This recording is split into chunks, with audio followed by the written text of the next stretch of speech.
to Deep Sleep Stories. If these stories have helped you through restless nights, please leave a review. Reviews are what help this podcast grow, reach more listeners, and stay alive. Without them, even something meaningful can slowly disappear. So if this show has brought you comfort, that small act truly helps keep it going. Now, settle in, and let's begin. Welcome to Deep Sleep Stories, where you can settle in gently, soften your breathing, and let the day loosen its hold as tonight's journey carries you along a quiet river in a small wooden canoe, paddling home through the hush of dusk. Let your body become heavy in the place where you are resting. Let your shoulders drop away from your ears. Let your hands unclench, your jaw soften, your brow smooth, as though a cool evening breeze were moving across your face and carrying every last busy thought downstream. Imagine that the light is changing now, not suddenly, not sharply, but slowly, with the tender patience of the evening. The sky is still bright enough to see, yet the colors have begun to deepen. Gold thins into rose, rose melts into violet. The clouds are soft and low, like drifting islands made of breath. Somewhere nearby, water touches the shore in quiet, repeating whispers. With each breath in, you receive the coolness of the river air. With each breath out, you let go. There is nowhere you need to hurry, nothing you need to solve. The whole wide world has lowered its voice for you. And as you rest here, listening, the story begins to drift away from you. Gently, easily, like a leaf released onto the surface of a calm river. You do not need to follow it closely. You do not need to remember any part of it. You may simply allow it to pass before the mind, slow and shimmering, while you become more comfortable, more quiet, and more at ease. Far along the western bend of a river, where the reeds grew tall and the water shone with the last light of day, there lived a gentle paddler named Mara. Mara's home stood beyond a curve of alder trees on a small rise above the riverbank, where smoke from the chimney could be seen in the evenings, turning silver blue against the fading sky. The cottage was simple, with a mossy roof and a door the color of warm honey. In spring, wild mint grew near the threshold. In summer, bees wandered through the lavender by the windows. In autumn, fallen leaves gathered in soft copper drifts along the garden path. And in the quiet season, when frost edged the grass, the river moved more slowly, carrying the sky in its dark, polished surface. But on this evening, the air was mild and sweet, and the land wore the deep green stillness that comes after a long, sunlit day. Mara had spent the afternoon downriver, gathering willow bark and meadow herbs for the village healer. The journey had taken her past marshes, meadows, and low stone banks where small ferns clung to the damp shade. Now her basket rested near her feet in the canoe, covered with a folded cloth. Beneath it lay bundles of yarrow, sprigs of lavender, soft leaves of lemon balm, and the thin silver bark of fallen willow branches, all tied neatly with threads of grass. The canoe beneath her was old, but well loved. Its wood had been smoothed by years of river travel, and when Mara shifted her weight, it gave a small, familiar creak, like a friendly greeting. A single paddle rested across her knees. The blade was dark from use, polished by water and time until it gleamed faintly in the dusk. She pushed away from the bank with care. The canoe glided out. At once, the river accepted her. There was a deep comfort in that first drift, before the paddle entered the water, before the return journey truly began. The current held the little boat gently, rocking it with the slow pulse of the evening. Around Mara, the reeds whispered among themselves. Their long green stems leaned close, then drew apart. Dragonflies skimmed above the water, their wings catching stray sparks of light, then vanishing into the shadowed air. Mara let the canoe turn until its bow faced upstream toward home. The way back would be slow, but the river was calm, and she knew every bend by heart. She knew where the stones lay hidden beneath the surface, where the current quickened near the roots of the old sycamore, where the lilies gathered in summer, where the kingfisher liked to sit bright as a falling piece of sky. She dipped the paddle. The water opened softly around the blade. One smooth pull, and the canoe moved forward. Then another, and another. Each stroke made a quiet sound, a low liquid sigh, as though the river itself were breathing with her. Mara did not rush. She had learned long ago that the river preferred a patient traveler. Push too hard, and the water pushed back. Move gently, and it carried you as much as you carried yourself. The sun was sinking behind the far hills. It rested just above them, wide and amber, casting a path of light across the water. The path trembled with every ripple, stretching toward Mara as though inviting her to paddle through a lane made of gold. On either side of the river, the world was settling. Cows in a distant pasture moved toward their gate with slow, heavy steps. Their bells chimed now and then, muffled by distance. A heron stood among the reeds, thin and dignified, gazing into the shallows with the patience of a creature who understood evening better than any person could. In the branches overhead, small birds rustled and chirped, choosing their sleeping places one by one. Mara's paddle rose and fell.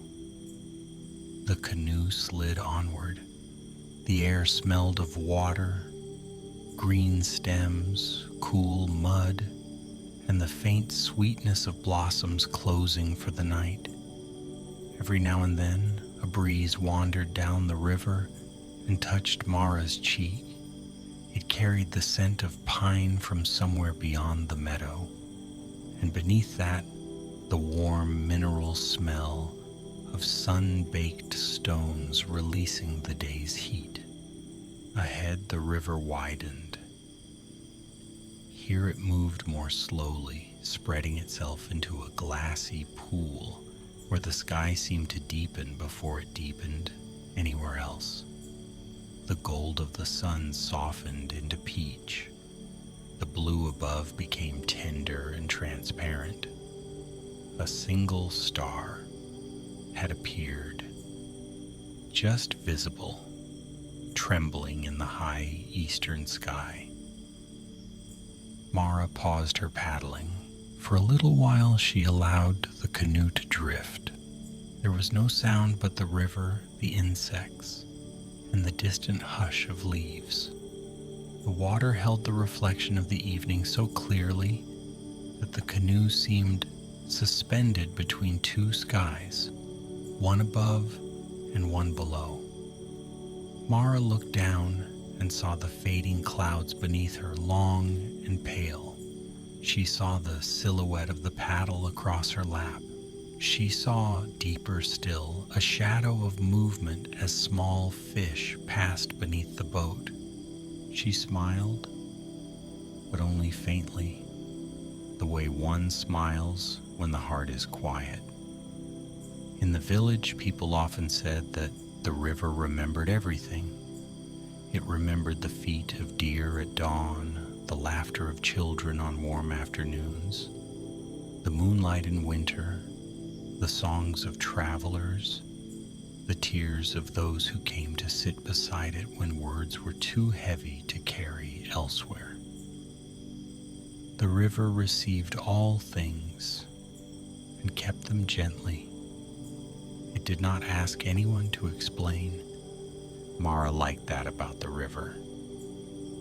She rested her hand on the edge of the canoe and let her fingertips trail in the water. It was cool, but not cold. The current brushed past her skin, steady and patient. For a moment, she imagined the river carrying away the small tiredness in her fingers, the ache in her shoulders, the long thoughts she had gathered during the day without noticing. Then she lifted the paddle again. Home waited somewhere beyond the bends. A small fire would be sleeping under ashes in the hearth. A kettle would be hanging from its hook. The woven blanket would be folded across the chair near the window. There was no need to arrive quickly. The going home was part of home itself. She paddled into the widening calm. Near the far bank, white water lilies floated, their cups closing as night approached. Their leaves lay wide and dark on the surface, each one holding a bead of water that reflected the sky. Mara steered carefully around them, giving them space. A frog sat on one leaf, round-eyed and still, watching her pass with solemn attention. "Good evening," Mara murmured. The frog blinked once, then slipped into the water without a sound. The canoe passed beneath overhanging willow branches. Their leaves hung in long, soft curtains, brushing the surface with the lightest touch. As Mara moved under them, the world became green and dim. The air seemed cooler there, filled with a hidden stillness. Drops of water clung to the willow strands and fell now and then with tiny taps. Beyond the willows stood a narrow stretch of river known as the Listening Reach. It was called this because sounds carried strangely there. A whisper on one bank could seem to come from the other. The flutter of wings could echo as if from far away. Some said that if one paddled through at dusk and kept very still inside, one might hear the gentle things the day had forgotten to say. Mara entered the reach slowly. The banks rose on both sides, covered in ferns and roots. Above, the trees leaned close together, forming a high, dark archway. The last sunlight slipped between the leaves in narrow threads, striping the water with bronze. She paddled once, then waited. The canoe glided. A soft clicking came from the bank, where pebbles shifted as water moved between them. A bird called once in the distance, a low descending note. Somewhere overhead, a branch eased against another branch with a faint wooden sigh. Then, quieter than those sounds, Almost too quiet to hear, there came the murmur of the river against the canoe's hull. It sounded to Mara like a lullaby with no words. She closed her eyes for just a breath. The canoe continued forward. The current knew the way. When she opened her eyes, a small light was drifting ahead of her, just above the water. At first she thought it was a firefly, though it was larger than any firefly she'd ever seen. It glowed with a soft pearl color, neither bright nor dim, and moved slowly, as though carried by a breeze that no leaf could feel. Mara did not reach for it. She only watched. The light floated near the bow of the canoe, bobbing gently. Then another appeared by the reeds. Then another and another, until several pale lights drifted over the water, each one faint as a thought before sleep. In that country, such lights were not feared. They were called dusk lanterns, and they appeared only on evenings when the river was especially calm. Some said they were reflections of stars not yet visible. Some said they were the dreams of water flowers. Some said nothing at all, because there are wonders that grow smaller when explained. Mara let the lanterns guide her. They drifted ahead, turning just before each bend, hovering where the water deepened, glowing above smooth stones and quiet pools. Their light touched the sides of the canoe and silvered the paddle blade. It touched Mara's hands, making them look as though they belonged to a dream. The river curved eastward, the trees opened. The sky widened again. Here the first true blue of night had begun to gather above the hills, while the west still glowed with a tender afterlight. The sun had slipped away, but its memory remained everywhere. It lingered on the undersides of clouds. It lay faintly on the water. It warmed the edges of the reeds and the shoulders of the hills. Mara breathed in. The evening breathed with her. At the edge of a sandbar, she saw a family of otters. They were returning to their den, weaving through the shallows with sleek, playful grace.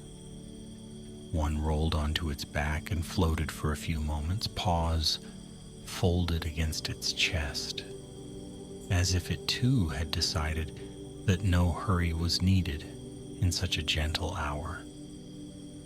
Another climbed onto the bank and shook itself, sending droplets into the air like scattered glass beads. Mara kept her paddle close and let the canoe drift by without disturbing them. One otter looked up. For a brief moment, their eyes met. Then the otter slipped back into the river, and the family disappeared among the reeds, leaving only ripples behind. The ripples spread slowly, wider and wider, softer and softer, until they were no longer ripples at all, only part of the river's breathing. Mara continued. She passed the old sycamore, whose roots knotted into the bank like the hands of a sleeping giant. Its trunk was pale in the dimming light, its branches broad and quiet. Years ago, when Mara was small, her grandmother had told her that the sycamore leaned over the river because it liked to listen to the water stories. Mara had believed it then. She still believed it in a way, though she no longer needed the words to be true in the ordinary sense. Some things were true because they made the world feel rightly shaped. Beneath the sycamore, the current quickened. Mara dipped her paddle more firmly, guiding the canoe away from the exposed roots. The water there made little curling patterns, dark and bright, dark and bright. The canoe rocked once, gently, then steadied. Mara knew the motion well. She moved with it, not against it, allowing her body to sway as the river wished. Soon the quick water eased.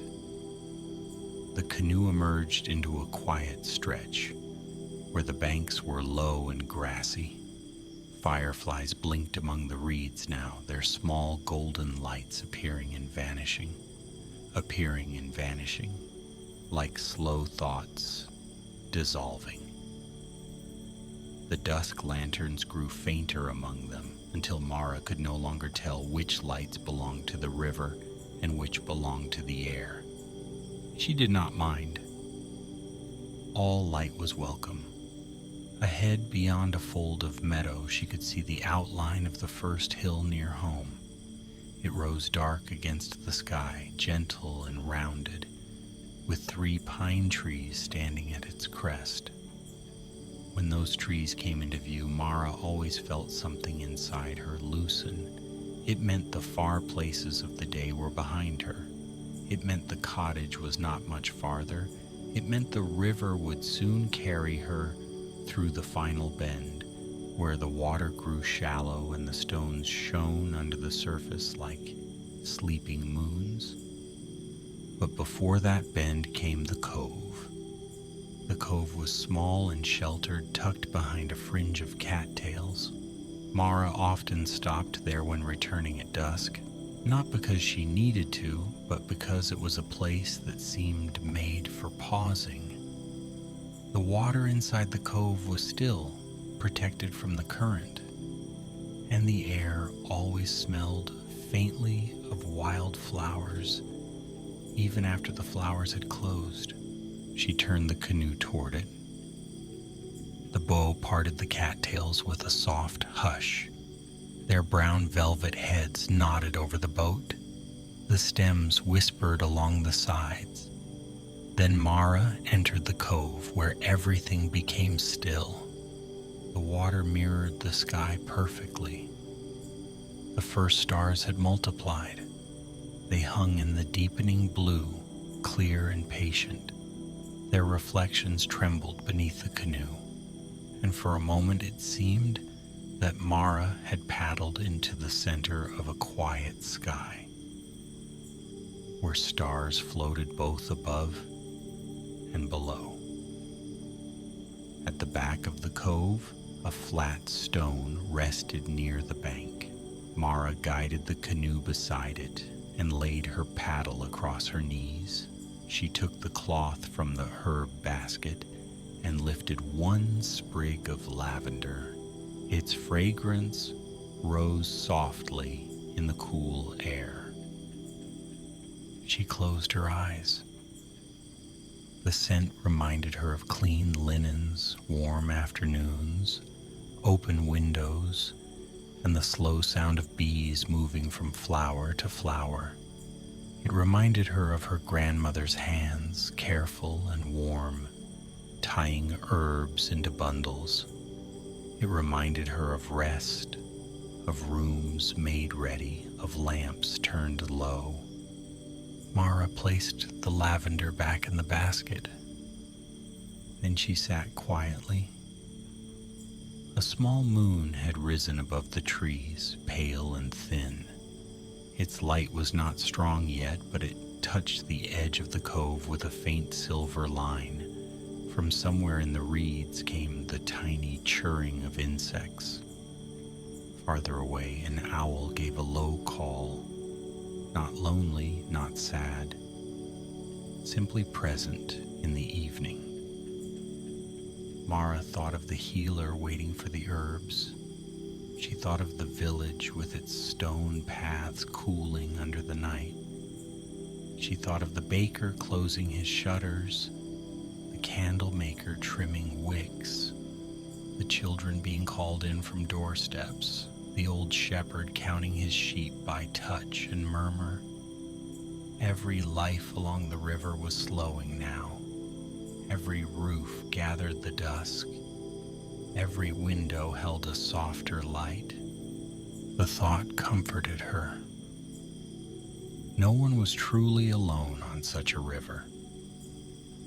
Even when each person went into their own home, closed their own door, and entered their own dreams, the river continued past them all, joining one quiet place to another. After a while, Mara picked up her paddle. The cove released her as gently as it had received her. She slipped back through the cattails and into the main current. The river was darker now, but not difficult to see. The sky held enough light, and the water seemed to make a path of its own. Her paddle moved slowly, dipping and rising, dipping and rising. Each stroke was quieter than the last. The basket of herbs gave off a faint scent whenever the canoe shifted. Lavender, mint, willow, lemon balm. The fragrances mingled with the river air until Mara felt as though she were paddling through a dream of gardens after rain. She approached the final bend. Here the river narrowed between two mossy banks. Small stones lined the shallows, rounded smooth by years of patient water. Mara knew to keep near the center, where the canoe could pass without scraping. She leaned slightly, drew the paddle close, and let the boat turn with the current. Around the bend, a warm light appeared. There was her cottage. It stood above the bank, small and welcoming, with one lamp glowing in the window. The light was golden and steady. It spread across the glass, touched the flower boxes, and fell in a narrow path down the slope toward the water. Mara's heart grew very quiet at the sight. The journey was nearly done. She did not paddle for a moment. The canoe drifted toward the little landing, where a wooden post leaned slightly over the water. The rope tied to it swayed in the current. Beside the landing, reeds grew in a soft cluster, and beyond them the path climbed toward the cottage door. Mara guided the canoe alongside the dock. The wood bumped gently. She reached for the rope and looped it around the post. Then she sat for one last moment, feeling the canoe settle beneath her, feeling the river continue to move beside her, always going on, always arriving, always leaving. The sky above the cottage was darker now. More stars had come. They appeared one by one, not in haste, each taking its place in the quiet. Mara lifted the basket of herbs and stepped onto the dock. The boards were cool under her feet. They gave a soft, hollow sound as she walked. At the edge of the path, she paused to look back. The canoe rested in the shadows, safe and still. The river moved past it in long ribbons of silver and blue. Fireflies drifted near the reeds. The thin moon shone above the willows. Everything seemed held in a gentle breath. Mara whispered thanks to the river, as she always did. Then she climbed the path toward home. The grass brushed against her hem. A night moth fluttered near the lamp glow. The cottage door opened with a familiar wooden sigh, and warm air greeted her, carrying the faint scent of ashes, dried apples, and cedar. Inside, the room was dim and peaceful. The hearth held a bed of soft embers. The kettle waited in its place, Shelves of jars lined one wall, each filled with leaves, flowers, seeds, or roots gathered through the turning seasons. A loaf of bread sat wrapped on the table. Beside it, a cup, weighted upside down on a folded cloth. Mara set the basket down. She moved slowly as though not to wake the quiet. She stirred the embers and added a small piece of wood. A flame opened, delicate and blue at first, then gold. It lit the room in a gentle pulse. Shadows leaned and softened along the walls. She filled the kettle and set it over the fire. While the water warmed, she untied the herb bundles and laid them on the table. The leaves looked different in lamplight, deeper and more mysterious, as though they still held pieces of dusk inside them. Mara touched each bundle lightly, naming it in her thoughts, thanking it for what it would offer. Outside, the river continued its low song. The sound came through the open window, softened by distance. It mingled with the small crackle of the fire and the first quiet hum of the kettle. When the water was ready, Mara made tea with lemon balm and a little lavender. She carried the cup to the chair near the window and wrapped her hands around it. Steam rose in pale threads, curling and uncurling. The tea smelled like calm itself. She took a small sip. Warmth moved through her. The day had become evening. Evening had become night. The journey had become memory. And the memory already was softening at the edges, becoming part of the great gentle store of things the river kept.